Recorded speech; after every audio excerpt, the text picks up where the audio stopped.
And we are live. Are we? We're live? Yeah. Okay. We're back, scheduled for one fall. I am Patrick alongside my co-host, La Flama Blanca, Mr. Black Market Ivan, and Val is currently hooking up some electronical shit to join us in a few minutes. And I'm pretty sure she's probably, picking up dog shit or something like that. So we'll let her take her time She's a and do what multitasker, so she's doing. she's probably doing both. Yes.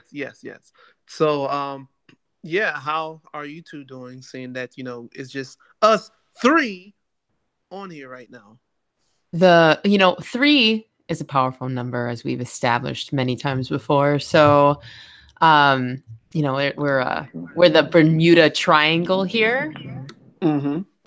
I'm doing quite well, though. I have a delicious beverage I am just dying to crack into after a very long week of work and just living the dream. But Living the dream. What's going on, Black Market Ivan? How about you? I'm chewing on Halloween Oreos, baby. Oh wow, that's well, it is the spirit of Halloween, so yeah. How about you? Do they have pumpkin spice Oreos yet? They do. I'm pretty sure they do. Yeah. Some white people are probably fucking protesting if they don't. That's had to happen. Probably in some like hipsterville, Wrigleyville, where Val is probably right now. But she's not listening to me right now. So okay. Yeah, there's pumpkin spice everything. So I'm pretty sure there's pumpkin spice Oreos. Pat, what you've had a crazy week. What about you? How you doing?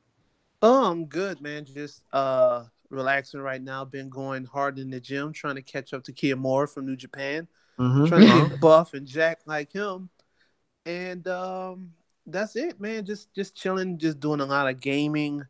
I had to take a break a little bit from music just for a couple days because I was burnt out, but I'm gonna get back to it tomorrow.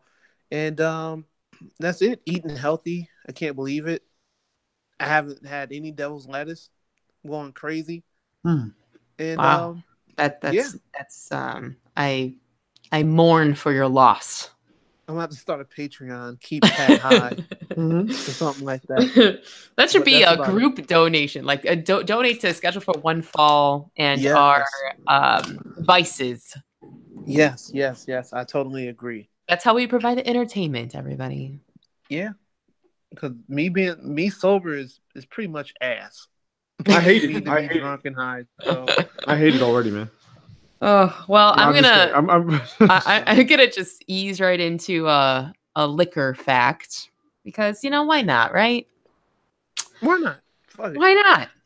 Now, I know I've talked about the Romans in previous wine and alcohol facts, but this one was a new one that I stumbled across.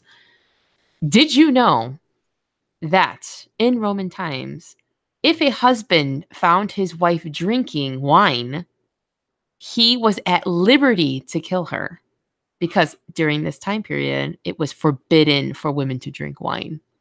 Wow.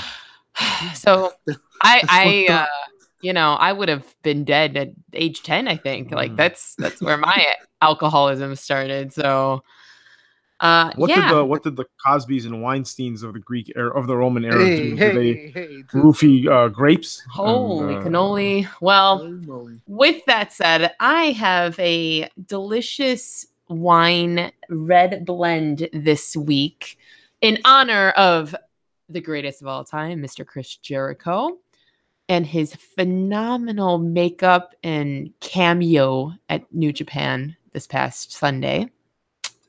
It is called Goats Do Roam. Get it?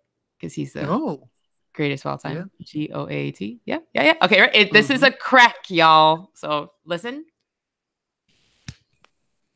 I can't open it. I'm weak. Sounds like somebody farted.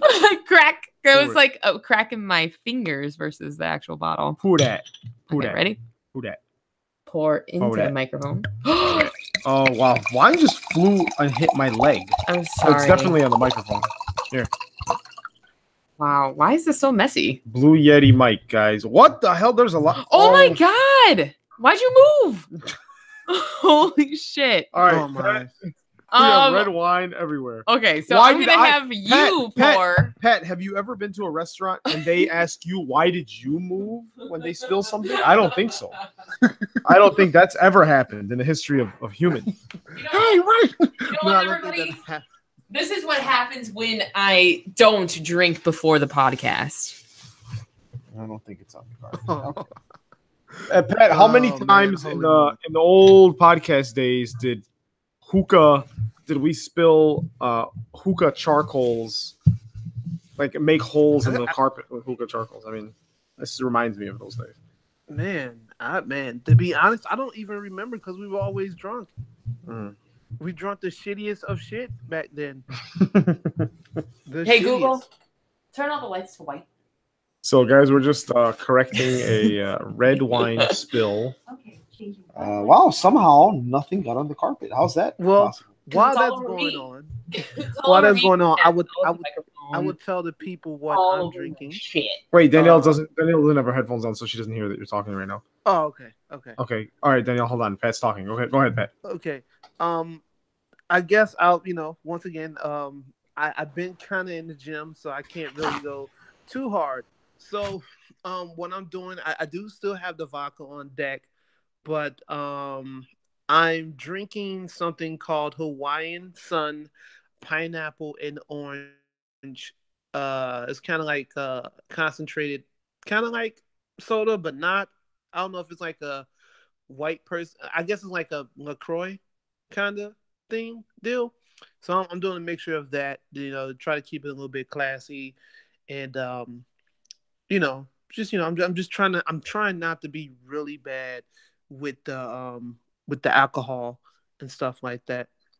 So yeah, that's what I'm drinking on. I'm drinking on a Hawaiian Sun, orange and pineapple, and vodka. Nice.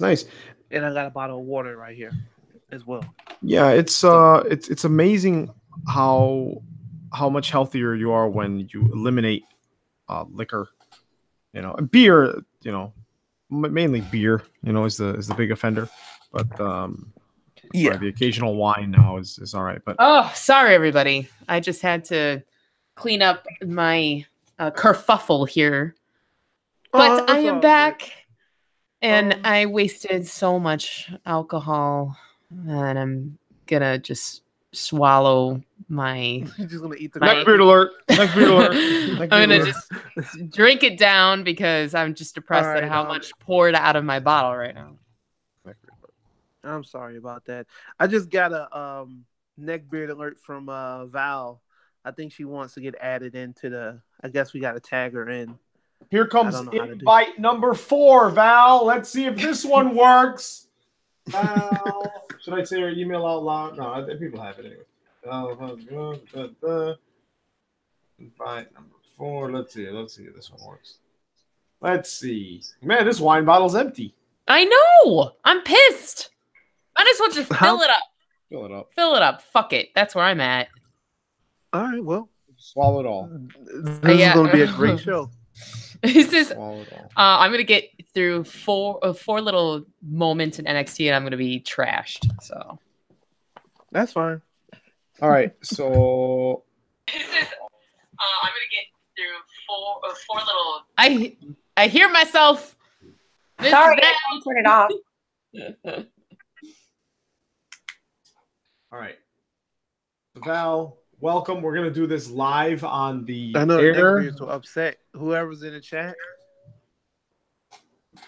Who's in the for what? Is there somebody in the chat? I did invite people to the chat. I'm really trying. Can you hear me? Yes, that sounds great. Wait, so you can hear me? Wonderful. Yes. I can't hear it in my stupid new headphones. I thought I got fancy shit. I guess it didn't work. We can hear you crystal clear, but can you hear us? Yeah, but not through the headphones. It's fine. Can you hear that? I hate technology. I just don't even care. Well, if you'd like to, well, this will just be a part that I'll edit out. Don't worry. go about up to. Do you see the settings in Google Hangouts, Val? Is where you can change your audio output. Can you hear me now? Yes. Okay. The headphones, I'll 'cause just we work on probably that got some later. neckbeards in No, the but did chat. you go to the settings in the Google Hangouts at the very top? Click the gear. Click the gear up there, and then you'll be able to choose your audio output. And I'll bet headphones are just not selected. Okay. But it's like this. Mm-hmm. The USB port? I like sports. Let's see. We're trying. Yeah. Should I just unplug it and just plug in the headphones and say, fuck this fancy piece? No, it needs that. That's how it powers it. Right. But I can also unplug it and just do this. This is a very, very interesting podcast. Sorry, guys. I would leave that plugged in. And Is that to control your volume and like all the details on just details, but like quality stuff and things? Yeah, I would just plug in the USB back into it. But now that you're in Google Hangouts, I don't know if it's gonna need you to restart it. Well, I did that before I had you guys add me, and it still didn't work. So we'll find out. I tried to get technologically savvy, and I suck at life, so it didn't work. Well, right now it actually. But you sound sounds good. fine, yeah. So There's not if too that's what's working, Yeah. Well, that's just the normal microphone picking me up, yo. Oh, so it's not the new headpiece? Mm-mm. Oh, well, I mean, I still hear you. I hear you loud and clear. All right. Well, I bought these for no reason. Now that I just look like a dork on the internet. No, don't worry about it. No, there's going to be a way for you to use them. It just maybe there's some component. Yeah. Hold on to it. Don't or worry I'll about fucking it. return it, and some asshole on YouTube will do a video about the $15,000 worth of Amazon returns that they bought for $20 or whatever. Don't worry about it. As soon as I get some more money, I'll come back to Chicago. I'll go over there and set it up for you. Everything will be fine. Everything will be fine. We don't need to return it. Off air probably would be better, but I tried, guys. I really tried. It's all good. It's all good. It's good. Yeah, Hakuna Matata. All right. So, Val, what have you been drinking on? I'm not. I'm taking a couple weeks off because I want my stupid ankle to recover. So I'm trying to be as healthy as I can. And so, with the exception of the amazing Mexican food I had tonight while I was watching wrestling with my girl Stephanie, I am cutting out junk food and alcohol. So I'm drinking bye. I'm saying girl bye to alcohol for like a couple weeks. Understandable. Danielle just said girl bye to alcohol when she poured it down onto the floor. I poured it and I made the biggest mess in my living room to the point where I wasted a fourth of the bottle. My shorts, I'm really upset about shorts have a stain on them, but I like Well, I mean, Danielle has an effect on the gentleman. What can I say? Hey. That is for this kind of podcast, Pat. All right. Yeah, I know. I was about to say, what the hell are we doing? I just realized that all my laundry is right there, so I'm going to turn this camera off. Oh, yeah. Neckbeards are probably trying to sniff their screen. So sexy beard sucks. So now that we're all here and like I said, it's been a very long week in wrestling. We had a whole bunch of shit going on, but before we get into all that craziness and all that shit, let's talk about stuff that's been happening in the news in the wrestling world. So I guess I'll start off first. Big surprise on Impact tonight. Rich Swann introduced his tag team partner for Bound for Glory, and it happens to be Willie Mack. Now, if you're not familiar with this guy, you should. I actually thought he was going to be signed by NXT or WWE before Keith Lee. I'm a big fan of Willie Mack, so this is, to me, this is like, I guess, a good move. He's going to be featured on TV more. Impact has improved so much from back days when we were calling it Piss Pack. and things like that. So Rich Swann and Willie Mack, two black guys, can't beat it. So I'm very excited about that. So that's Impact news. So yeah, Val, do you what news do you bring to the Neckbeards? Well, something that's super important, I think, is when, quote unquote, up and coming talent gets their recognition. And there's a very talented wrestler out there who has been on the indie scene for a number of years. I can't recall exactly when she started, but I do know that she was on WWE in the past as like one of the, segment characters. She was a doctor, if I'm not mistaken, for Daniel Bryan. Yeah. But I'm really stoked for her. She's a Canadian. She's nicer than nice could be nice. I ran into her and Rosemary and Candice LeRae at the airport in Orlando right after I went to Shimmer Weekend here, like last winter. And she just works so damn hard. And supposedly there's a big rumor going around that, she was the Impact Knockouts champion. But supposedly, according to pretty much every single reliable wrestling news source, Chelsea Green has been signed by WWE. So I'm super stoked for her because yeah. I don't think she'll be able to woo. Well, I'm sure that didn't hurt that she's getting wooed by Long Island's own Zack Ryder. I don't think that she'll be Hot Mess Laurel Van Ness because that was her name under, Impact. But she is she was a contestant on Tough Enough back in 2015 as well. I don't know. I really like her. She's a good character. She's a lot of fun. She's a hard worker and she's like lighthearted and she's, I don't know, everything I think a professional wrestler should be, like good at emoting, good in the ring. She has a good attitude and she's super fucking nice, like super nice. Like we were dorking out about the Avatar rides in Orlando and how it's Animal Kingdom and how it's a religious experience. And she absolutely didn't have to talk to some fucking Mark in the airport. You know what I mean? We were just waiting for luggage and she's the one that actually struck up a conversation. She was really, really nice. So I'm very, very happy for her. And she's got a bright future ahead of her, I believe, regardless of whether or not Zack Ryder is in it. But yeah, she's excellent. So congrats to Chelsea Green on getting signed by WWE. Yeah, congratulations to her. She was she was really good at All In and at Warrior Wrestling when we went to had a wonderful match there as well. Miss La Flama Blanca, what do you bring to the Neckbeards? Oi, I can't do a British accent, but I'm gonna. Is that what the oi was? Tried though. That was my attempt. That was my attempt at offending a whole country. Okay? I thought you were saying oi like today. You want my news of today because it's still like Latin Hispanic Heritage Month. I think. I don't know. I have to emphasize my word a little bit differently, but WWE announced that the premiere of NXT UK will be next Wednesday, October 17th, everybody. And this, you guys might be able to educate me on that Nigel McGuinness is going to be a permanent commentator for them. So does that mean there's a vacant seat for our NXT here? I wasn't able to find any fine print or detail about that. I don't know. That's serious commuting, man. I am all about the commute for the dedication for the cause, but that's a big time commute if he's still going to Full Sail from the UK. That's insane.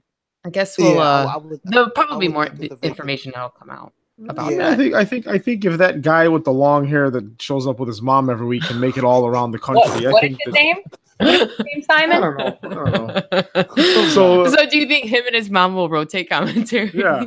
I'm pretty sure that they're actually the Ascension. Oh gosh, that's funny. That's the Ascension without their makeup on. No, she's really nice. She's really nice. I don't ever want to say anything bad about her, but she does love the Ascension. She's the only one you'll ever see with an Ascension sign at a show. That's cute. She's keeping them employed. I love the elderly. How about you? She's like 42. All right, well, How about you, Pat? Yeah, what's your news for the week? What about me? Can I give my news? Oh, I get mine? Yeah, the alcohol is running. Crap. Oh my God, it's not even my segment, and I'm drunk. We thought you gave the news that you and your mom are the Ascension side. Let's say we already. Yeah, I already said the news. Okay, that's the alcohol that I wasted. It's affecting me already. So this was kind of confirmed today. Half confirmed that Kevin Owens, even though there was an angle on the show, which we'll get to later, that he most likely is out with a potential ACL tear for between 4 and 8 months. For obvious reasons, that's horrible. I hope he gets well soon, and I hope that when he gets back, they have something good for him. He kind of was getting some steam with the Elias angle, but it's been it hasn't really been a good year for him. So hopefully when he gets back, he's rejuvenated and has a good storyline. Here's me being like the optimist. 4 to 8 months is really not that long, and it's also right in time for his BFF Sami Zayn's return. Yeah, that is true. You know what? Maybe it's a super angle. I completely forgot about Sami Zayn. Completely forgot about him. How dare you? Oh, yeah. You can't forget about the Canadians, eh? I haven't met I'll take it back. Danielle is one nice redhead, but for the most part, thank you. For the most part, yeah, I haven't really met any nice redheads. Ooh, so they can be kind of I'm speaking because I am one naturally that they can be kind of a dick and biatch kind of personality. So yes, next week at Nisei Lounge, Patrick Pryor's $100 redhead competition, redhead's diva search. Redhead diva search. Yeah. First competition.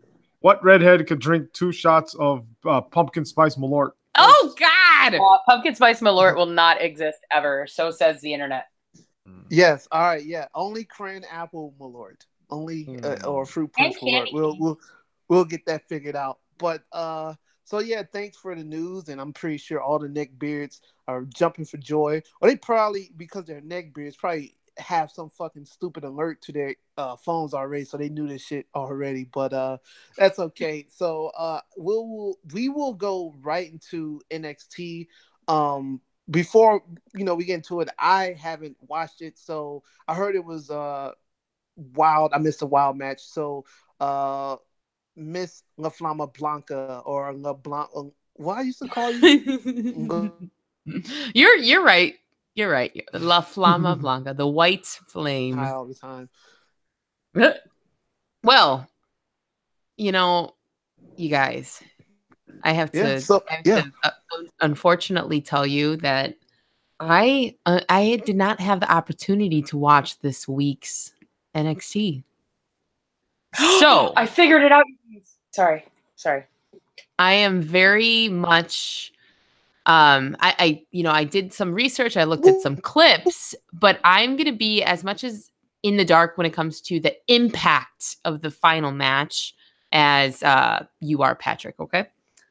So we started off the night with Ciampa and Ciampa's belt having a conversation about the beautiful Velveteen Dream, which inspired that man to come out to pretty much have a discussion about how that Velveteen doesn't think he's doing the belt justice and just being a fabulous man that he is. And to me, from the little clips I saw, it seemed kind of sexual. I know Val did watch, so she can, at the end of my segment, she can fill in the gaping details I'm missing here. Oh. I'm using that word on purpose. Okay, I like it. But Miss Nikki Cross did make an appearance. Her music hits, and she runs out to the ring, and she whispers that she says, "I know what you did to Velveteen Dream," and it looked like Velveteen was going to smack her in the face, but didn't. And then she slapped the microphone out of Ciampa's hand and then said the same thing. "I know what you did too," causing this odd standoff between, I don't want to say standoff, but this weird triangle moment of who's doing the crime and what is the crime and what does Nikki know that we are eventually going to find out. So they end the segment with Nikki acting crazy and dancing out of the ring into the back room. We follow with the first match of the night with Keith Lee facing Kona Reeves, the finest. And he lost because Keith Lee is awesome and just limitless. Oh, well, I'm interested. I'm interested in hearing. No, I agree. I like the push that they're doing with him. He's entertaining. He's, they tried to do that little beef with him in EC3, and I saw like there's potential there. He's got a good personality, and I like the character they're building there. So we'll see what it was. But tonight wasn't really about that match. It just was a filler match to build the characters up, because we'll get to the final match of the night. Then was a shit ton of promos and backstage events. The first was Miss Shayna Baszler and Kairi Sane to give some or shed some light on Evolution and NXT roster in their little moment for Evolution. Then there was a moment backstage with Regal. I don't know what, if it was just like their fake media coming up to him and asking him like. No, it was, I'm sorry to interrupt. It was, it was basically that, like, Cassius Ohno, your boyfriend, Cassius Ohno. Thick boy number 2. Yeah, he like kept mentioning bros and was like, "Oh, you're shiny new bro signee," and he really wants a piece of Matt Riddle. Which, you know what? I don't blame him. Oh, okay. Because I had a really dumb moment. I was like, "Who is his shiny new toy?" Of course, it's Matt Riddle. I completely forgot about him because Ohno like did everything short of saying his name. Like everything that he said had if you know him at all, you would know that he meant. Basically, he could have said, "Your dude who's fucking high all the time, the king of all bros. Where is he?" And you would have been like, "Oh yeah, Matt Riddle." Oh, because I did read about bromance, that word being used. Okay, so that makes sense. That's I was kind of hoping he would have called himself Cassius Brono, but he didn't. Oh, so then within that moment, I guess Nikki Cross makes her appearance again. And goes up to Ono and says, "I know what you did too." I can't do a Scottish accent. How about you guys? Why don't you take a stab at that? Well, I don't think she even sounds that Scottish when she's being tweaker. I know what you did. No, that's like a pirate. Never mind. That's a Kairi Sane. I know what you did too. She was just like, "I know what you did too." I'm going to vote with Val on that one. What you did, mate. I know what you did too. That's I really love good. it. Val gets the crown on that one. Yes, Queen. Yes, Queen. You got it. Cross. I feel good about my life. Chat. Well, then there was, oh my. Okay, well, we follow that up with another backstage hype video for next week's duo main events, co-main event, well, however you want to word it, between Undisputed Era and War Raiders and Bianca Belair versus Nikki Cross. I know. Yes. I just hope that they end with the Cross and Belair match. I think they will, but I don't get me wrong, I'm all about Undisputed Era, but get the ladies the main event card. Let them close it out. So, we'll find out next week, right? And then the match I wanted to watch so bad, but just life is life, and I didn't have time. And it was the Ricochet, Pete Dunne, and Adam Cole Bay fighting each other for the North American Championship. Ricochet did retain, and I read the moves that were being done, but I had not seen it, so I can't even imagine. Val, how about you enlighten the show and the listeners about what you saw with this match. So overall, it was like everything that you would think would come out of these three dudes in the same ring at once. I think, yes. Yeah, pretty much. A wet dream, of course. If I were to give it a star rating, I would have given it 6.5 splooshes. Oh, yeah, like splooshes. My sploosh rating is like gotta do some laundry. Like we're placing a lot of sheets. We're going through a lot of Tide Pods. Pat, you better have a sound effect for that.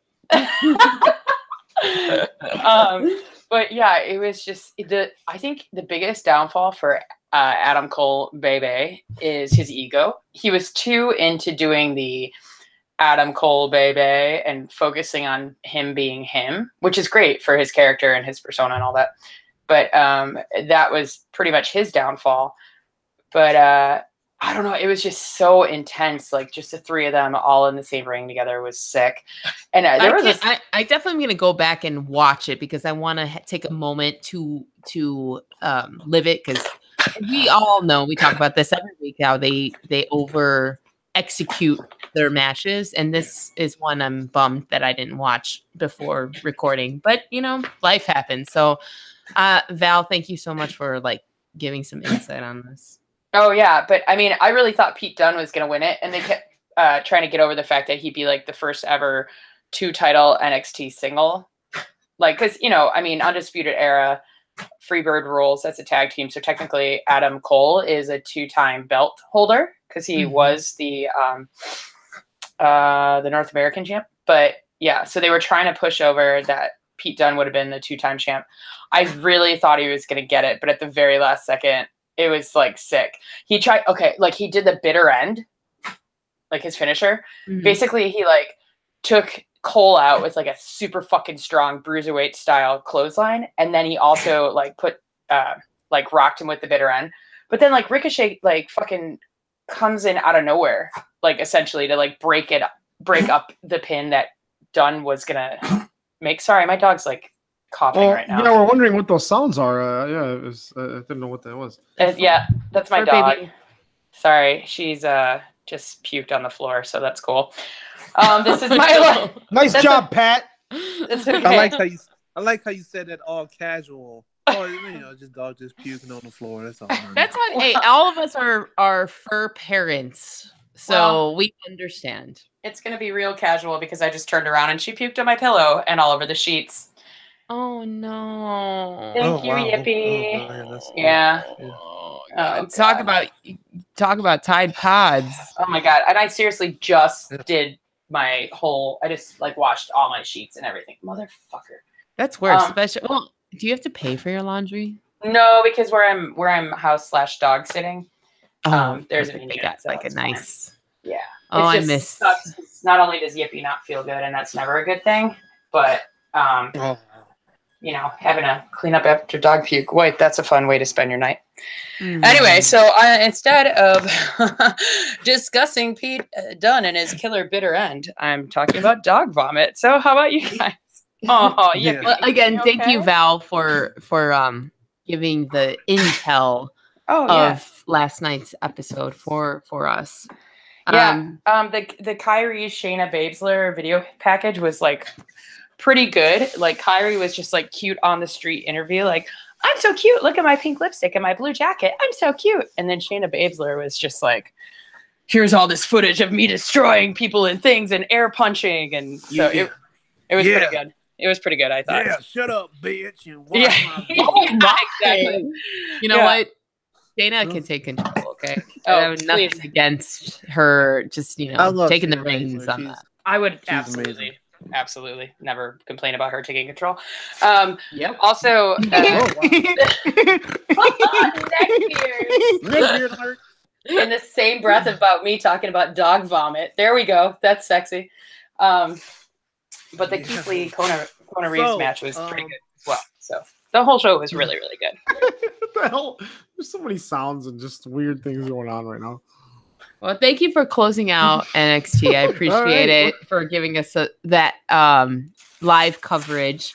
How about we're gonna take a sharp left turn into is it? I guess technically, would it be left to get to Australia from here? on a flat plane on the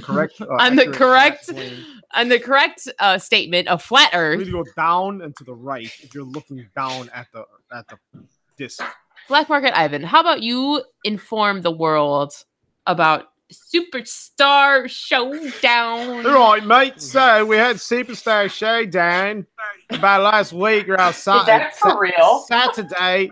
And wait, you sound like Robert Downey Jr. in Natural Born Killers. Oh yeah, that's what I'm hearing right now. Oh my god! Oh so my you had the New Day defeating the Bar to retain the SmackDown Tag Team Championship, pancakes and all.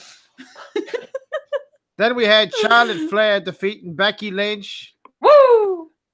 Via disqualification. Here in Australia, we call that a knickery-doo. Oh my god! Becky Lynch retains it, of course. Wait! You didn't make a joke about koalas when you had a disqualification? You're fired. Damn, Val. What were those sounds that just came out of the two of you? Since a girl cleaning up dog vomit. Simon just got treated. White people are crazy. Yo, Pat, check this out. Everyone be quiet. Ew, he's doing that with wine, with a red blend. A red blend from South Africa. Disqualification. We ain't seen her in Lashley defeating Owens and Elias. And Elias talked a little jibber jabber. That wasn't even Australian. That wasn't even funny. Was it? What? I'm gonna stop. Again, you're just Robert Downey. You could have said didgeridoo jabber. That was bad. Okay, I'm cleaning up vomit. I'm gonna put my shit on mute. Chinese American Mark Wahlberg, John Cena, Wahlberg, and then Bobby, the eyebrow down under, defeated Owens and Elias. Then the Iconics in their home country defeated Asuka and Naomi. Guys, what happened to Asuka? Can someone tell me? But don't tell me now. Let me finish the recap. Then we had AJ Styles defeating Samoa Joe to retain the WWE Championship. You know what? It is a Samoa Joe project. Just big wet fart. I hope not. Then we had Ronda Rousey and the Botch Twins defeating the Riot Squad.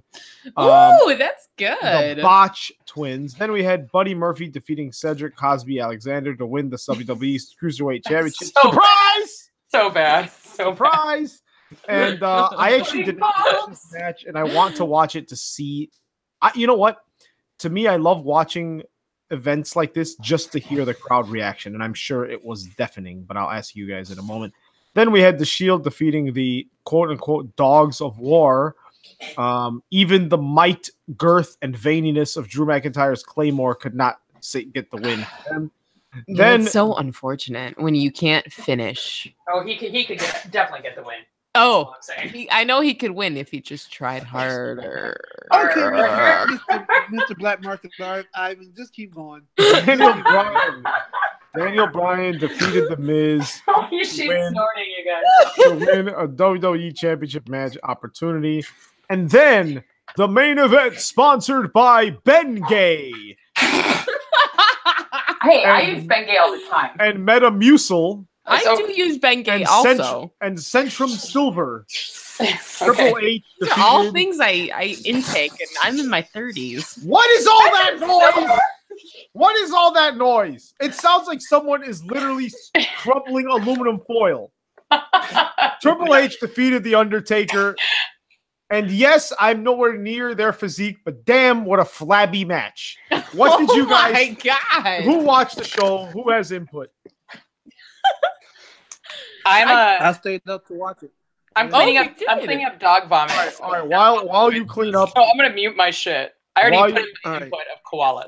While you clean that up, Pat, tell us, because we did not watch it. We just watched the recap, and I'm glad I didn't watch it. But Val, can you mute the pooper scooping or the puke scooping activities, please? Thank you. Yeah. Is that not muted? Wait, here, I'm gonna talk. No, my bad. You know what? That was me. I would apologize. Am I muted? Can you hear me? Yes, I can hear you. Shit. It's Okay. all right. It's a new headset. Good night. And by the way, what's Yeah, up? What's up to M? What's up to M in the chat? Who simply said penis. Thank you, M. Yes. Thank you Yeah, for being thank you on for- our side. Well, I did say something M, about fuck something yeah. big and veiny, so I guess that gives them all the right to say penis. But yeah, I did watch the Super House Show down, and I've been trying to like embrace my neck beard. And it's getting hard every day, man. I really didn't like the New Day match. I didn't like the Becky Lynch and Charlotte Flair match only because Becky Lynch is so good. Not to take any credit away from Charlotte Flair, but Becky Lynch doesn't need to do heel shit to win. I thought this is my issue with her. This is why I don't like her title reign, because it's pissing me off, because they're like, she's trying to be this heel, but all she's doing is bullshit. And she's saying how she deserves her title and this and that, but she's not winning in a manner that Becky Lynch would have normally. You know what I mean? Right. Yeah. Like they don't need to go that route, but that's neither here or there because WWE is pissing me off. Anyway, fair. That's fair. Fucking Cena and Lashley versus Elias and Owens. I thought that was a complete joke because Cena only worked a minute and 56 seconds in the match. And did his 6 moves of doom. He did the stupid Jackie Chan punch at the end to beat Elias. After Elias and Kevin Owens beat the shit, pretty much they beat the black off of Lashley in that match. And then Cena just comes in and that's harsh, does 6 moves. He does 6 moves and then he says some bullshit speech. Not saying that he's retiring, but just he doesn't know what's gonna go on from there. Iconics winning over Asuka. Rest in peace, Asuka. I don't know what happened. You have a person that had a damn near 2-year undefeated fucking reign and streak of terror. I can tell you what happened, at least for this. It was in Australia, and they want to push the Australia market because there's a lot of dollars down there, and it's because they're from there. I mean, the rest of it, I don't fucking know, but and I was all for the Iconics winning. I'm all for anybody winning in their home country or town. It's just that the fact that Asuka just has to pay for it. She's been paying for it ever since her loss at WrestleMania. They got fucking Asuka twerking now, so I don't know what's going on with that. Ronda Rousey and the Bella Twins. I think I probably took a piss during that match. I don't remember too much of that match. Buddy Murphy and Cedric Cosby Alexander. What a fucking match. And I know Ivan and Danielle, you guys didn't watch it live or anything. Val, I don't know if you watched it live either, because I know you've been kind of like busy as shit. But I worked 20 hours in a row. I did not watch it live. I just watched clips. Okay. So the feeling that I got when Buddy Murphy won in Australia in his hometown was very similar to when Punk won Money in the Bank in Chicago. Oh, that's a bold statement. It was fucking crazy. Like you would have thought that was the main event. Yeah. Like that was an amazing match. I mean, it definitely was the best match of the night. The Shield and Braun and Drew and all those guys could care less about that shit. Didn't give a fuck about that match. Same thing with Daniel Bryan winning in like 2 minutes with The Miz. Could care less. I do like the fact that we will see AJ versus Daniel Bryan. I just don't like the fact that it's going to be on a throwaway piece of shit pay-per-view, The Crown Jewel. Yeah, I got more about that later on. Fucking shits. And then 206 years of combined age in the fucking main event. Wow, that sounds like you did the math.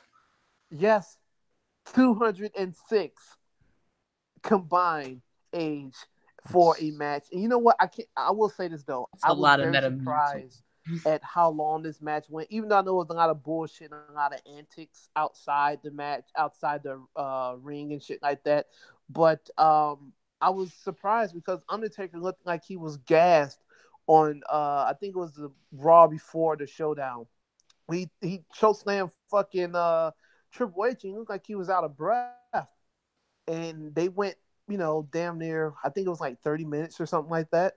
So I was surprised and didn't give a fuck about this match at all. Triple H won, bow down to the king.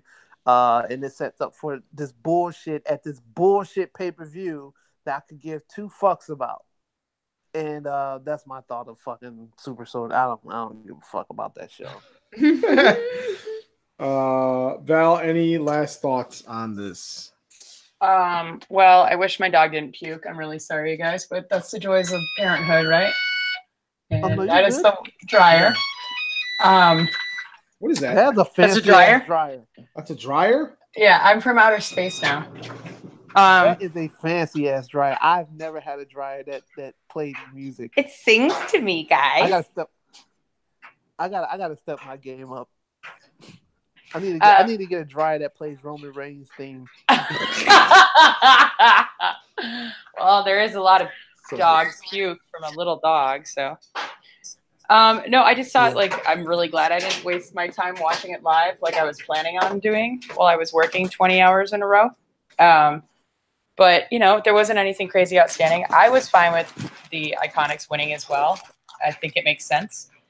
I was also super stoked for Buddy Murphy because they dropped him to 205, and I think his career is much better off for it. He's not just Mr. Alexa Bliss anymore, and I don't know. I'm really stoked that he got to win because he actually is from Melbourne, so that's pretty fucking cool. And I agree with you, and I know Simon, one half of the Ascension, decided that that is bold words, but I mean, people were losing their minds. Like, there is nobody that's come out of Melbourne, Australia that I can think of off the top of my head, and please don't hate me, Aussies, because I love you so much, that has won a title in their hometown. That absolutely is like CM Punk winning it in Chicago. Absolutely. That's great. I mean, I didn't watch it, so I'm saying it's bold. That's the high praise. I'm curious to watch it. I really think that match alone is worth watching. You know what I mean? Yeah. All right, I'm gonna clean up more vomit, so I'm gonna go on mute. Nope. No, take your time. And while you're doing that, I will talk about 205 Live. I guess Is there no New Japan? Did I miss going to Japan? No. We haven't got to Japan yet. We're gonna get there. I think we saved that for last because the season 2 itinerary is moved around a little bit. Beautiful. Yeah. So I just figured since we were in Australia, it would make sense to go to Japan because it's like a short plane ride. But no, we're expensing it. We're expensing it on the company card, so we're. I mean, since the WWE just made billions of dollars recently, or wait, no, they lost $1 billion. They lost $1 billion, which is good. Yeah, because we're gonna buy all their stock. Yeah, if they sell it for $1, I'll definitely get some stock. Oh yeah, scheduled for one WWE now. Yeah, I know. Shit, yeah.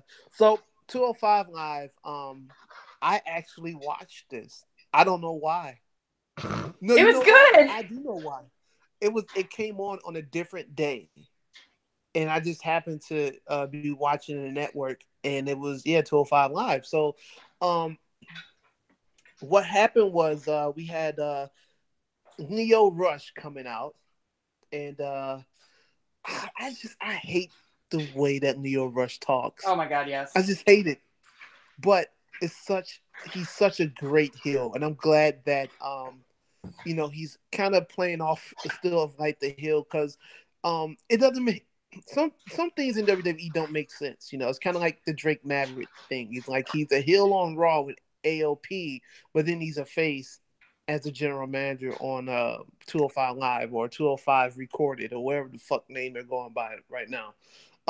So Leo Rush comes out and he's like, I'm going to make somebody famous tonight. I am the 23-year-old piece of gold, and I'm going to pretty much beat whoever comes out. So I'm having an open challenge, and Lince Dorado comes out. It was actually a decent match, and Lince Dorado, he won by disqualification because we had the debut of Mike Kanellis, aka Mike Bennett, who is now on 205 Live, which I think is going to be a great move for him.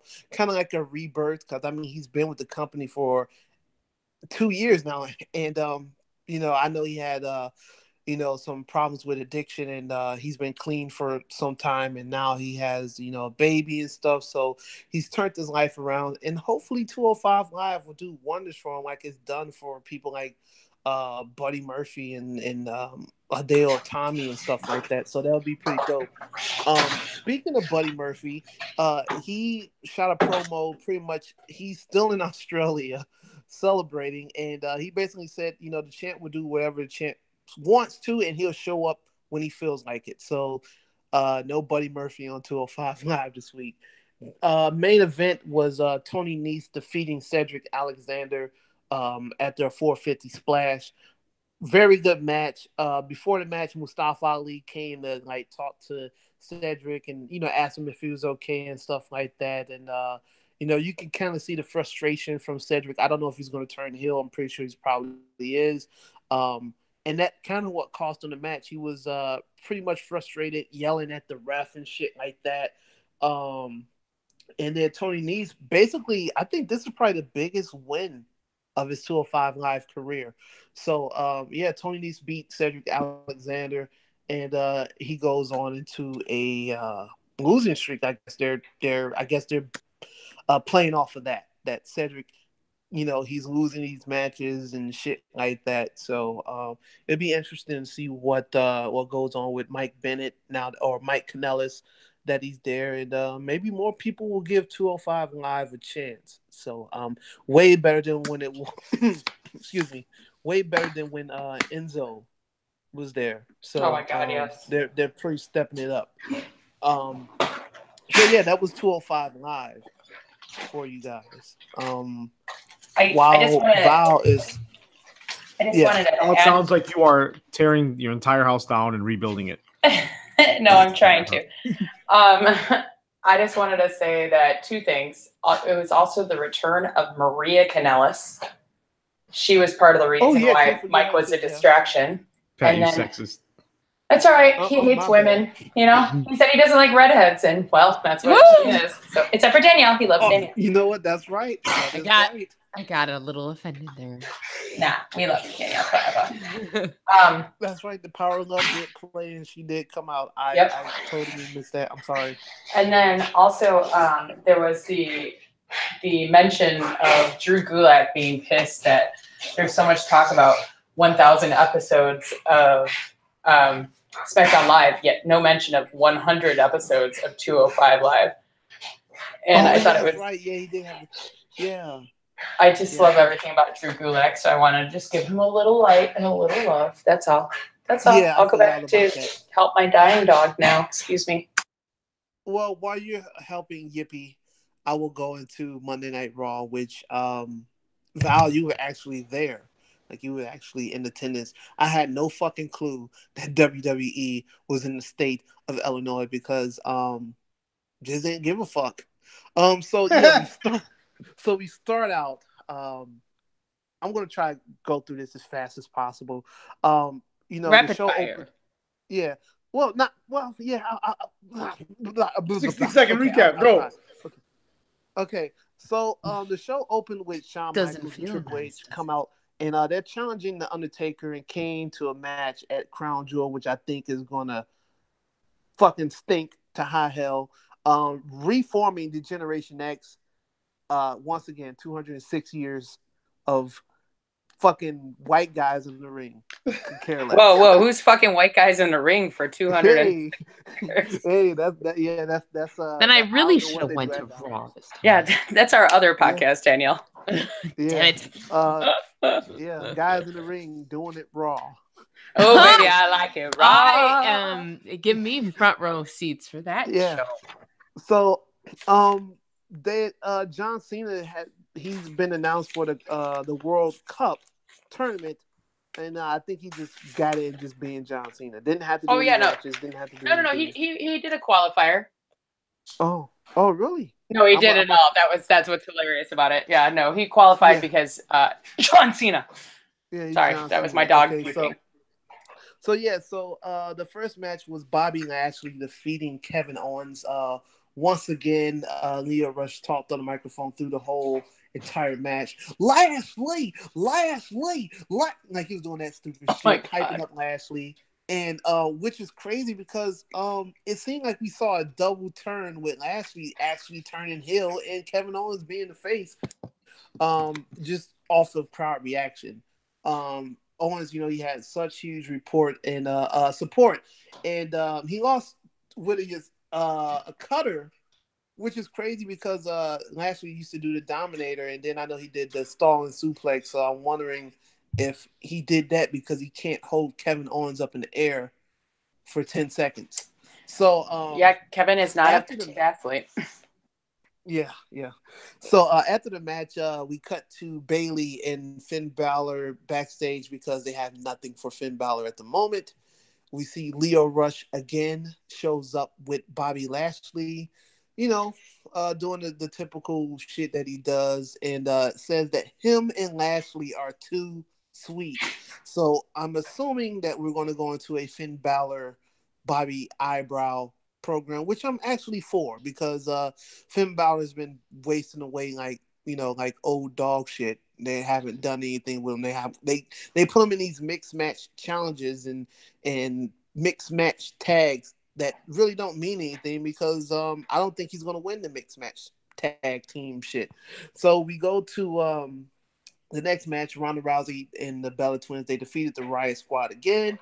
But then the Bella Twins, they turned on Ronda and kind of beat the shit out of her. And then I guess that sets up Nikki Bella versus Ronda Rousey for the women's championship at Evolution, which boo! Yeah. I'm excited about it. Fuck that. I'm really excited about it. Ick. I will say this though. I'm pro Bella. The crowd, I always have been. The crowd was really like, they were into this. They were into the Nikki Bella and Ronda Rousey shit. So I'm gonna give it a chance. I'll give it a chance. Look, I know we're supposed to wait until you're done with this segment, but I'm gonna cut you off because I'm Kanye West of SOF. Oh my God. SFOF. I'm gonna let you finish, but mm-hmm. It was the most surreal. It was not quite Roman Reigns level of boos and yays at the same time, but people are very much in your camp, Danielle, and very much anti-Bellas right now because, and I understand the argument, is that they are the de-evolution of evolution because they're just tits and ass, this and that. I completely disagree with that statement, and I think that they started at a time where all you had to be was tits and ass, and they worked really hard. And one of them had life-altering neck surgery, and the other one had a baby and emergency C-section. Of course they're going to fucking come back rusty. But there were people that were like shrieking and crying when the Bellas came out. Like people were shaking, guys and girls. It was crazy. And then there were people that were like, fuck you, Bellas, get the fuck out of here. You're not my wrestlers. Like it was insane. The people around me, that's why like I put it on our Instagram. It was the most astounding reaction I've ever heard, especially considering I've seen the Bellas live multiple times prior to the Revolution, now Evolution. People were super supportive of them. But as soon as they became more of reality TV stars and they became wrestlers, all of a sudden people fucking viscerally hate them. It's insane. And like, I kind of feel like we all knew that the turn was happening since SummerSlam, like when all of a sudden they were best friends for no reason. But it was pretty awesome to see that turn happen live. I didn't expect it to happen because why didn't it happen in Australia? Why in Chicago? But the crowd went completely apeshit for that. So I'll give it a chance. Next match, Finn Balor and Bayley defeating Alicia Fox and Jinder Mahal. I don't give a fuck. Okay. The next match after that, which I kind of, which was crazy because, we saw guys that we've actually seen wrestle before. Pat Monix was in it. It was another guy from There was a couple of guys actually. Yeah, a couple freelance guys. The Mexican guy, like from Mexico. That, if I'm not mistaken, that was Robert Anthony. Like, I didn't recognize him when I was at Raw, but when I watched it with my girlfriend Stephanie, she, like I said, she wanted to get back in wrestling. So one of my girls was like, "Hey, you can help me get back into wrestling." I'm like, "Of course, it's a gateway drug." So we just watched that match tonight while we were eating Mexican food, and that's when I shouted that the Mexican guy was Robert Anthony. But Pat Monix was the gent from Australia, excuse me, Antarctica. Antarctica. It's very cold there. That's why he wears such little clothing. And then Roy Flash Gordon was the gent from Chile, the Chilean sea bass. Yeah. And then one of the dudes from Zero Gravity was the Gripper. And then, I mean, like every single one of those guys is not a jobber. They're like local Chicago dudes. Yeah.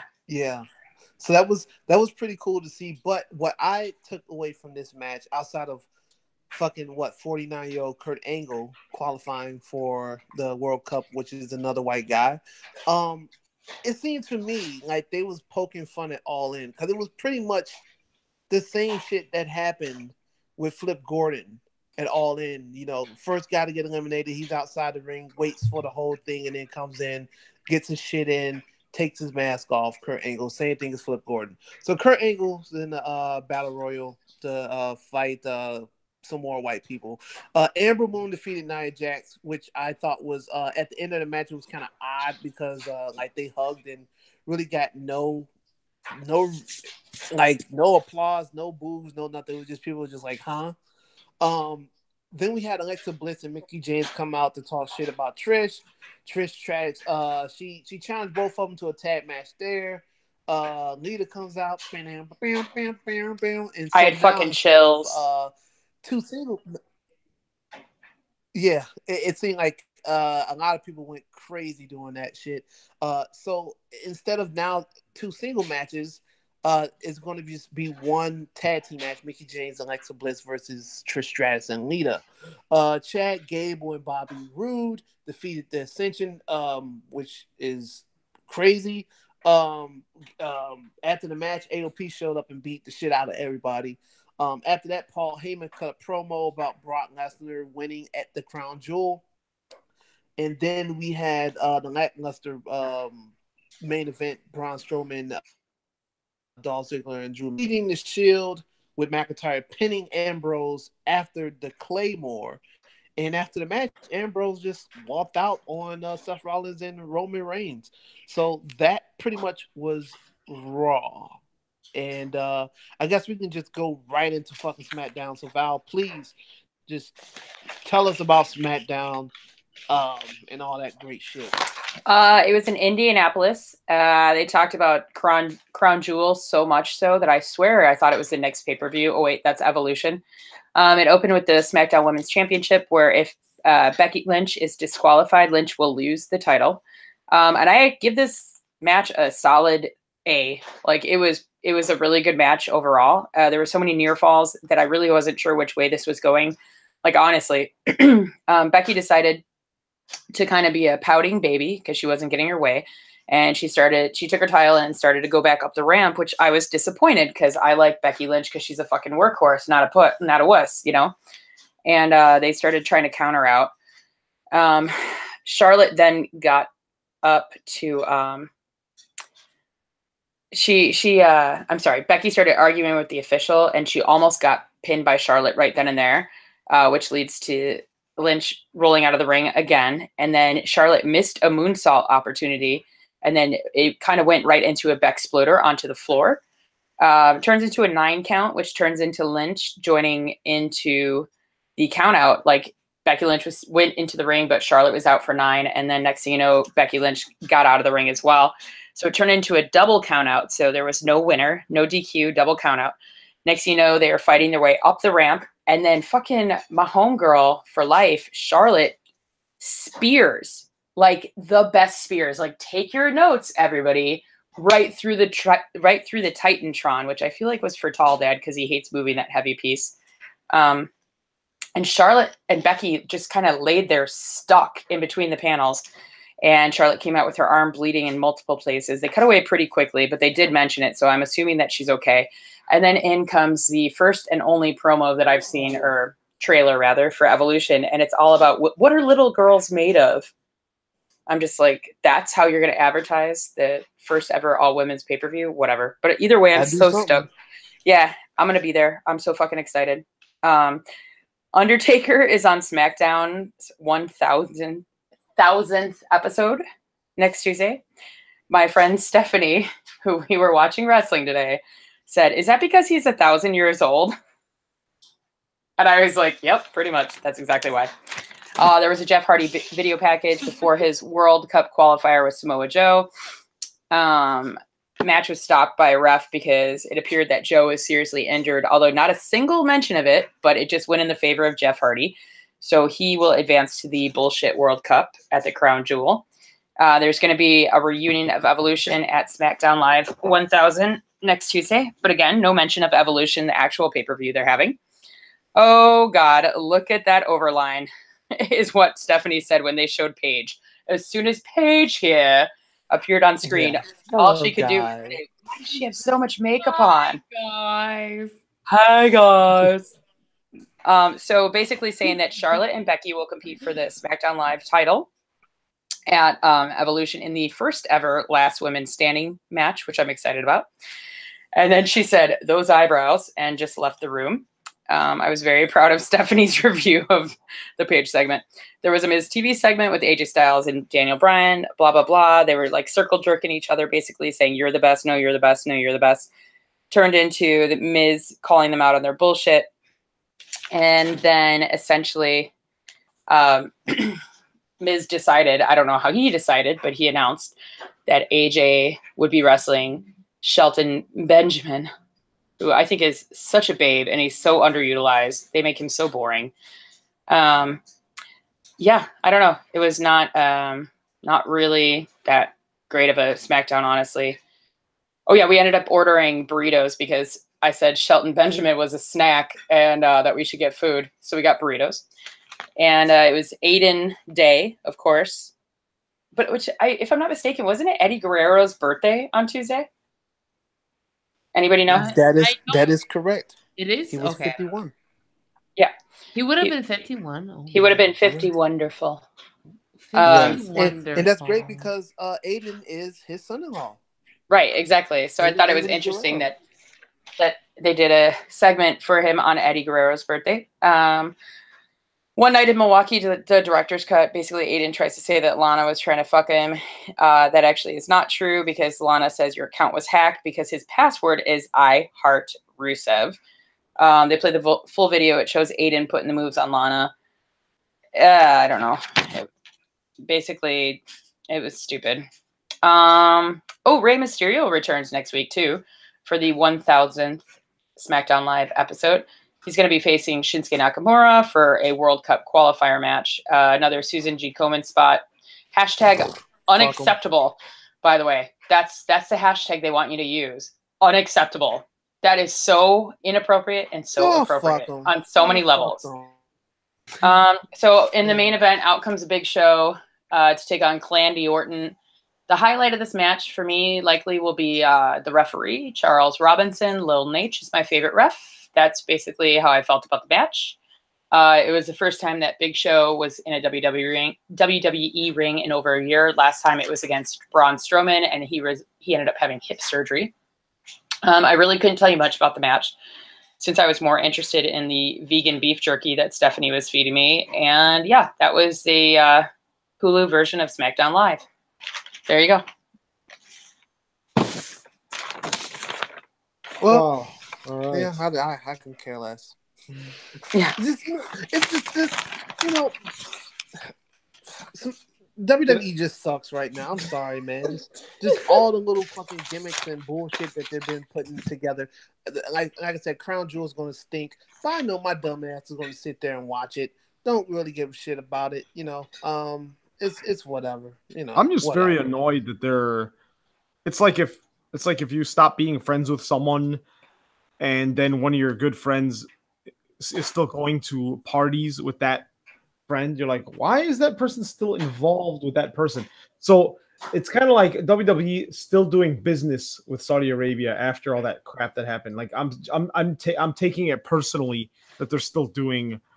I know they contractually are obligated. I think they got a lot of money up front to do like 4 shows there or something. Oh yeah, they got like, a shitload of money. money. But the fact that after all the outrage last time and how their female talent is clearly unhappy with that whole situation, and then this is happening so close to I'm just kind of like, man, like that just the whole thing is annoying. To The Rock for turning down $20 million. It was rumored that they wanted him to be a part of the show, and he said he wouldn't do it unless the women wrestled. Wow, so I believe shout out to The Rock for that. I'm pretty sure he doesn't need 20 million, but shit, still, it just goes to show that the women do have people that are on their side and for them, and hopefully, if not at this fucking Saudi Arabia crown jewel bullshit, hopefully the one after that, maybe we can get, a couple matches on there with some women or something, or at least have women interviewers and commentators and shit like that. And what's so crazy is that I love the fact on Monday that Michael Cole, when he was hyping up this crown jewel bullshit, he just kept saying, oh yeah, we're going to be live here and blah, blah. And I'm looking like Renee Young's not going to be there. Yeah. Who the fuck is we? Who is the we we're talking about? So fuck Saudi Arabia for well, not that I'm pretty sure there's some nice people there, but I just don't like WWE doing the business thing with them right now. And obviously they must have threw a big bag at fucking Shawn Michaels to get him to come out of retirement. So, it's whatever. Don't give a shit. Yeah, it's pretty annoying, but for me, there's enough highlights there's enough high spots and shit or bright spots in WWE's programming that's why I still watch it. Because when I got to watch like Heidi Lovelace in a ring against Ronda Rousey, like my brain was melting. That's why I went to go see it live. I also got hella good seats on the super, super cheap. So it was great. Shout out to my boy Ruben. We decided to go last minute and we got last minute tickets that were super cheap. Ringside. It was great. I need a plug. I like seeing everything unfold. I mean, it's really frustrating at times, but then other times it's exhilarating and it's exciting. And I mean, do I prefer going to freelance in AAW? You bet your damn ass I do. But am I stoked that I get to watch people like Pat Monix and Roy Flash Gordon in a WWE ring? That's like insane to me. So I'm going to keep watching WWE in the hopes that they'll keep making strides in the right direction. Because there was like almost a full decade that I barely watched it because of things like Miss Royal Rumble 2000. So speaking of women in wrestling, shall we discuss the Maiden Classic? Go ahead, do it. Yeah, sure, please. Do it.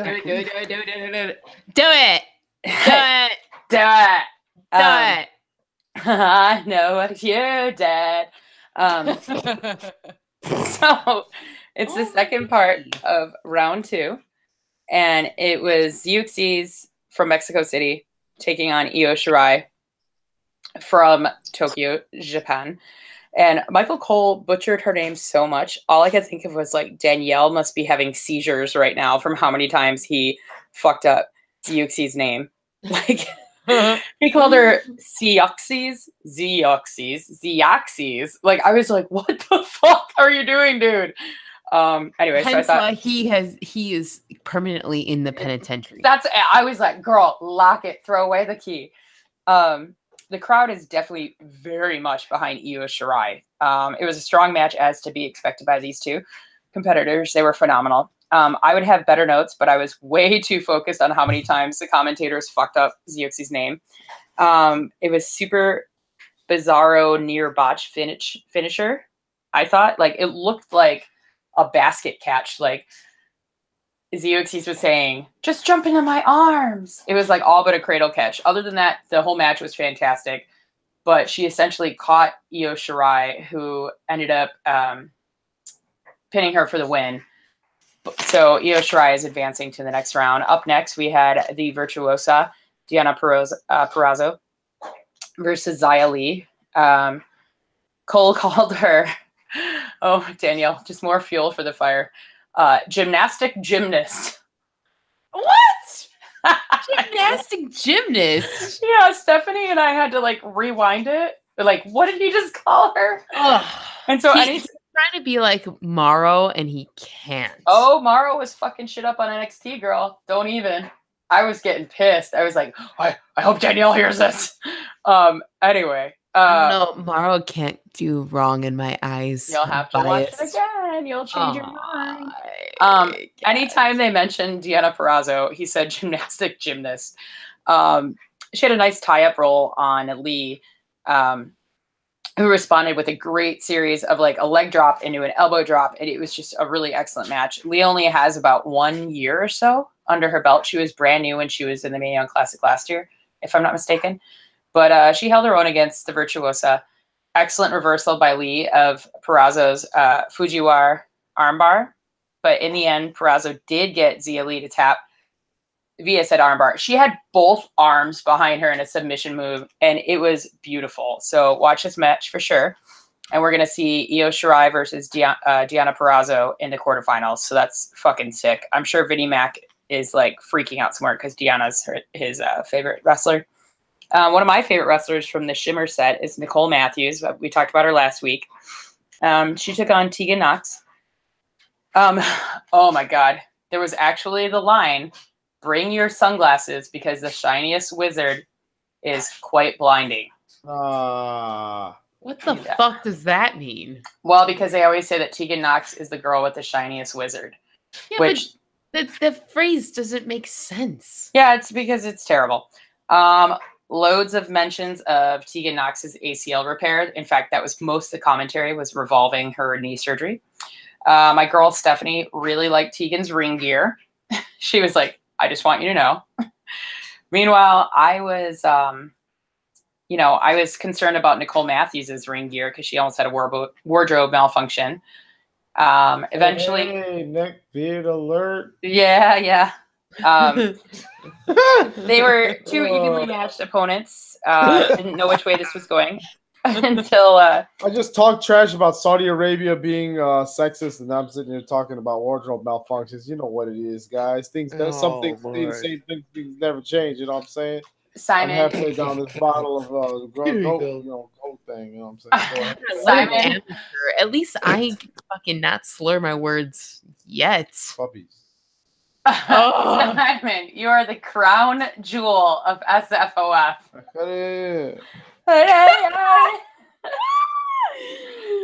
Anyway, Nox ended up using the shiniest wizard for the win. So Tegan will move on to face either Mia Yim or Caitlyn. Caitlyn, of course, is a former women's champ. She's from the Divas era. And Maya Yim, apparently is her name, but we all know that it's actually Mia Yim, sustained a minor injury the week before when she had chopped the ring post. And you could see that she has it like bandaged and it was really bothering her. And she really sold that hand injury the entire match, which I think is good. It's one of the things that WWE needs to work on is continuity of injuries. It was a pretty slow count by the ref when Caitlyn had Mia in the body scissors. Like, it was really, really slow. It almost looked like Caitlyn was going to win.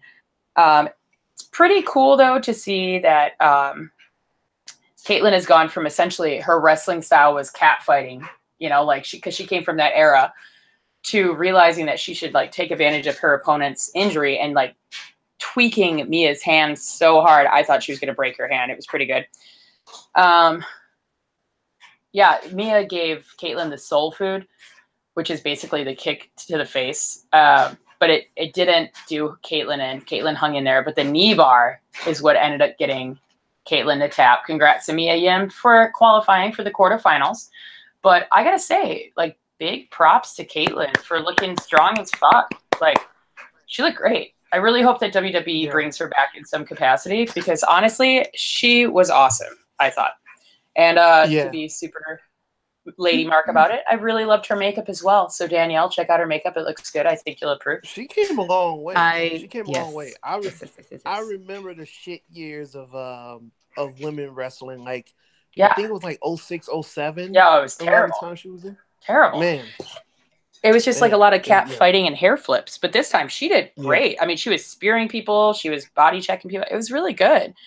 And it was really good. And, you know, like I said, the continuity of Mia chopping her hand into the ring post last week and then this week having an injured hand still. I mean, it's good because they normally don't do that. They're like, Kevin Owens quit. Oh, he's back the next week. You know what I mean? So that was cool. So the quarterfinals, I'm really excited for this. I feel like everybody on the podcast, if Simon is still alive, he probably is still excited for it. It's going to be Meiko Satomura taking on Lacey Lane, which if Lacey Lane survives, I will probably stop watching wrestling. Tony Storm versus Mia Yim, which like, oh, my brain is bleeding right now thinking about it.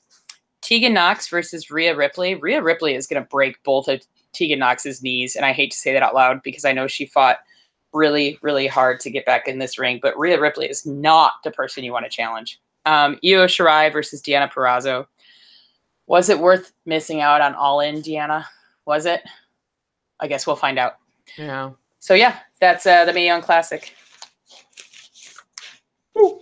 Spoilers. I thought isn't the reveal of who won the Mae Young out right now? Well, no, because that's at Evolution. Oh, I mean, like the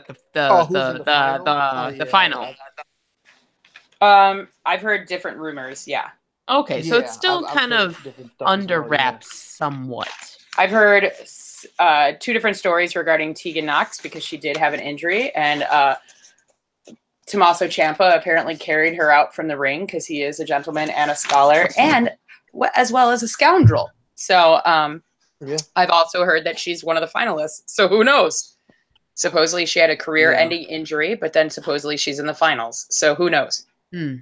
Interesting. But I guess she's still the shiniest wizard. So maybe as a wizard, she could heal her knee magically. Yeah. Well, speaking of wizards, Zack Sabre Jr.? How about Mr. Black Market Ivan? Why don't you transport us?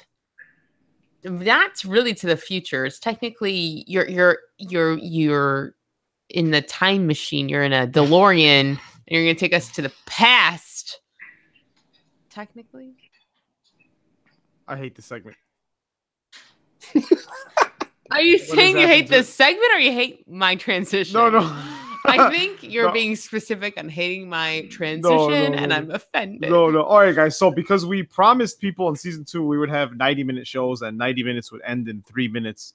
I'm going to try to go fast. So we had King of Pro Wrestling, a huge New Japan Pro Wrestling event that happened on October 8th, only a few dozen hours ago. So I'm going to run through the results, and then I know Danielle and Pat, you both have things to say about this. So first, we had the typical, Legends versus Young Boys match. We had El Desperado and Yoshinobu Kanemaru from Suzuki-gun defeating Jushin Thunder Liger and Tiger Mask 4 to retain the IWGP Junior Heavyweight Tag Team Championships. Then we had Togi Makabe and Tomoaki Honma defeating Juice Robinson and Toa Henare, Bad Luck Fale, Taiji Ishimori, Tama Tonga, and Tonga Loa then defeated Chase Owens, Hangman Page, Matt Jackson, and Nick Jackson. So we had a BC OG versus BC Elite. Once again, Bullet Club is now a hard split down the middle with OG/Firing Squad and the Elite.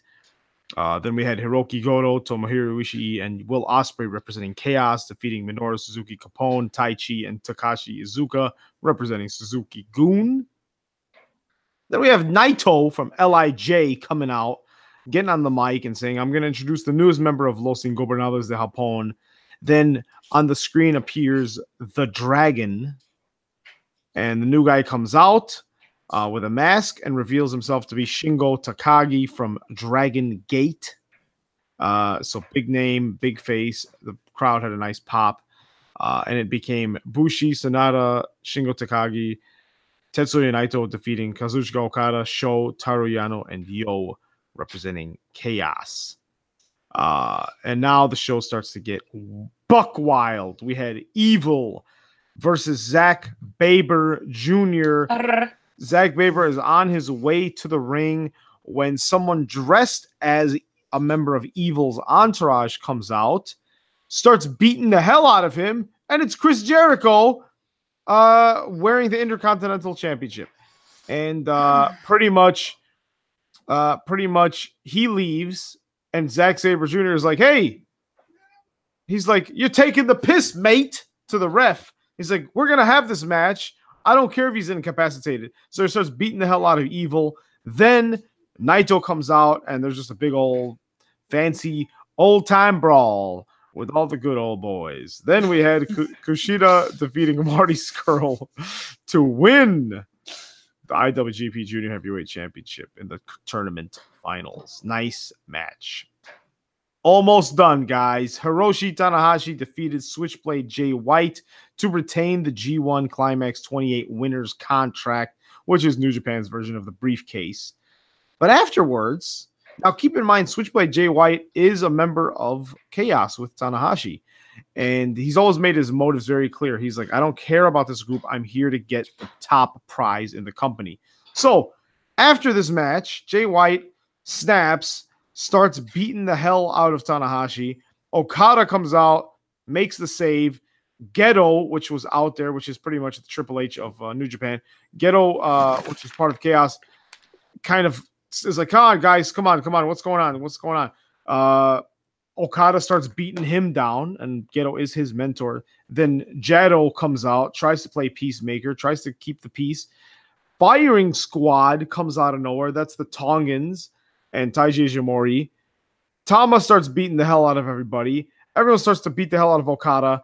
Jay White comes in, and you're like, oh my God, is he going to come in and save his teammates? Nope. He hits the Blade Runner on everybody, and they, instead of giving the too sweet, they give the upside down too sweet, which is indicative of their disdain for what Bullet Club has become, similar to, an American flag flying upside down. It's signaling anarchy, it's signaling chaos, and it was pretty amazing. So Jay White, Geto, and Jado are pretty much Bullet Club firing squad, and Danielle will have something to say about this after that. Then, finally, we had for the second time in history, IWGP history, we had Kota Ibushi and Cody Omega fighting for the IWGP Heavyweight Championship in a three-way match. Kenny Omega defending, of course. He won. He retained. And it was an amazing match, as always, with very sportsman-like ending of Cody saying, I'm not going to address the crowd until all of us are standing on our feet in the ring together. So really good stuff. Really amazing. So Danielle, I know what you think, but Pat, let's hear what you had to say, and then we'll go to Danielle. Great fucking, I guess you would call this a pay-per-view, right? Yeah. So fucking great. It was very surprising to see Shingo Tagagi, or whatever the fuck his name is. I hate that. I don't want to butcher his name, but dude's really fun. This is my first time seeing this guy, and I was impressed by him. Not familiar with stuff at Dragon Gate, but was really good. I love Jericho showing up, attacking Evil, because Evil is my guy, and it looks like they're going to be facing. I think they're fighting each other, if I'm not mistaken. So. That's gonna be pretty dope to see Evil in a match with Jericho. Nice. I love the Marty match. Pat, have fun editing this episode, by the way. Just oh no, just that's cool. No, that's oh shit! Sorry about that. Have fun. It's gonna be good. No, I love your dryer washer thingy. The doors slamming are amazing ambiance. I'm so sorry. I hit mute and then I must have hit it with my boob and it turned it off. Next beard art. Titties.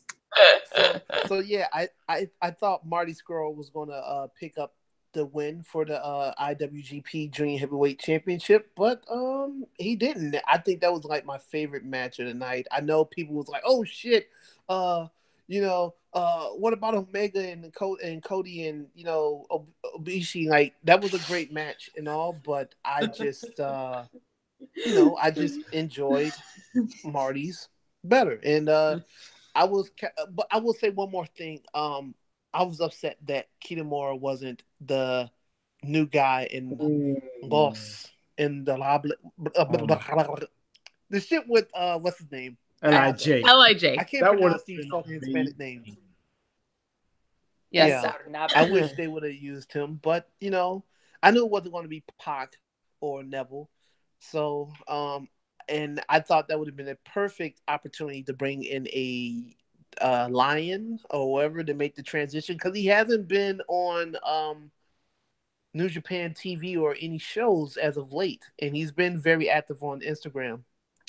So I thought maybe, you know, this would be the perfect time to bring him in, be the muscle of the group. But, you know, I don't write for New Japan, and I'm just a black guy that like wrestling. So I thought it was a great show, though. And my dumb ass stayed up till about 7 a.m. watching it. So it was really good.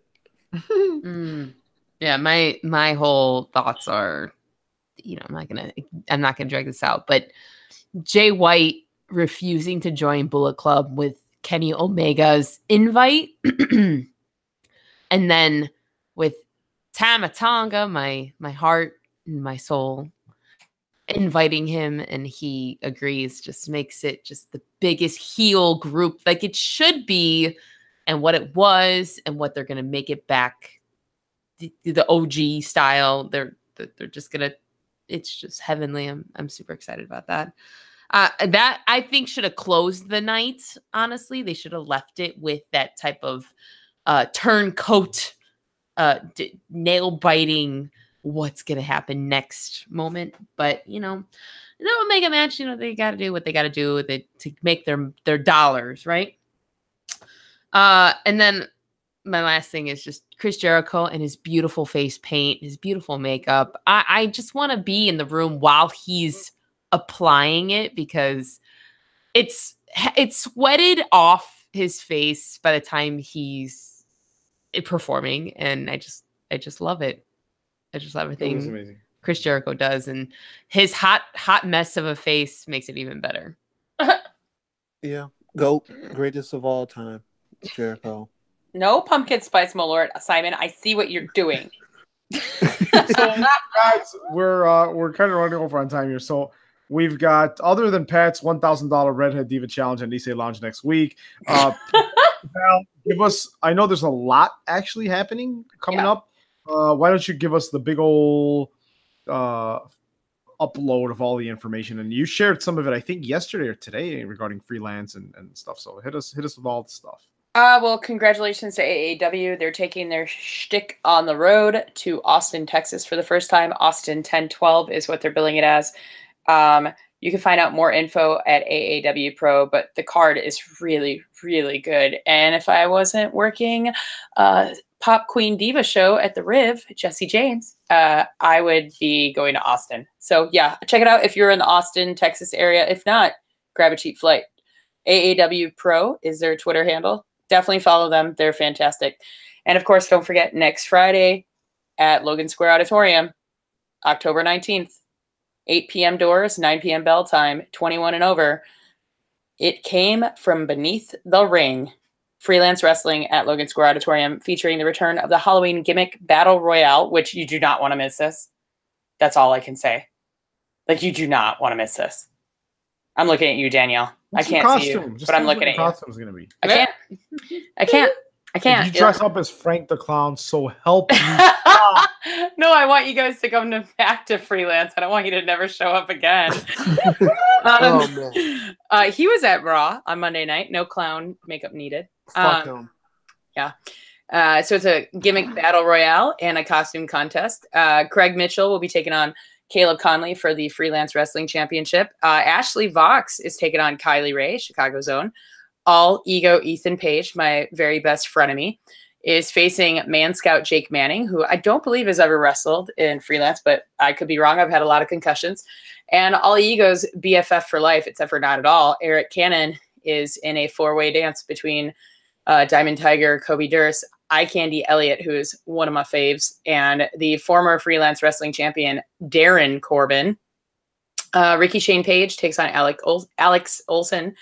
There, of course, is the traditional scramble match, GPA, Danger Mouse, Tony Nass, Jaden Spade, Buku Dao, Space Monkey, and Matt Lancy. The tag team titles are on the line, But Isaiah Velasquez is currently without a partner since Stevie Fierce got injured, but they are taking on the Freelance Wrestling Tag Team Champions, the Workhorsemen. So we'll see who is going to be named to take Stevie Fierce's place. And overall, just props to the dudes from the Chicago scene. We already talked about it earlier, Pat Lennox and Roy Flash Gordon, and possibly Robert Anthony. I believe that was you. Big time props to all of them. I don't know. If you miss it, you're fucking up. Danielle, you don't even want to know what my nails are going to look like. Your brain will be melted when you see my nails. That's all I'm saying. I want to tell you so bad, but I can't do it. I can't wait. Oh, and I know we usually do our social media shout outs at the end, but I'm really proud that my work that I've been working on with Freelance Wrestling is kind of making its way to the internet airwaves, if you will. They're putting up all the interviews that I've been doing with the talent backstage. The GPA one just got put up today. So at Freelance Res, that's Freelance WRES. That's a Twitter handle. Please follow it.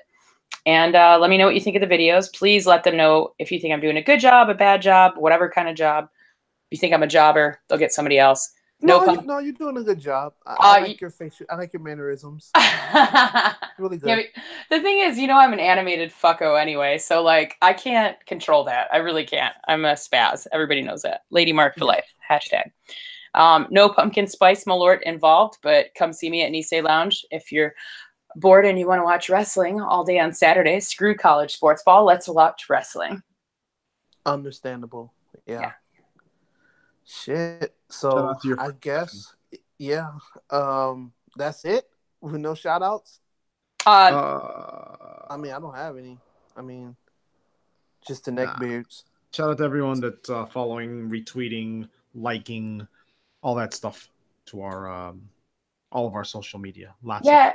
And it's kind of super important to us because it lets us know like we're doing a decent job, and it's also let us know what you guys want to hear. So leave us messages on Instagram, on the Twitter feeds, comment, like, review, whatever you can. Even if it's just like, man, Val Capone, shut the fuck up about your dog's vomit. That's fine. I don't blame you. She's sleeping now, so. I agree. No, I'm just playing. No. Oh, which part? No, but yeah, definitely. We do need to know.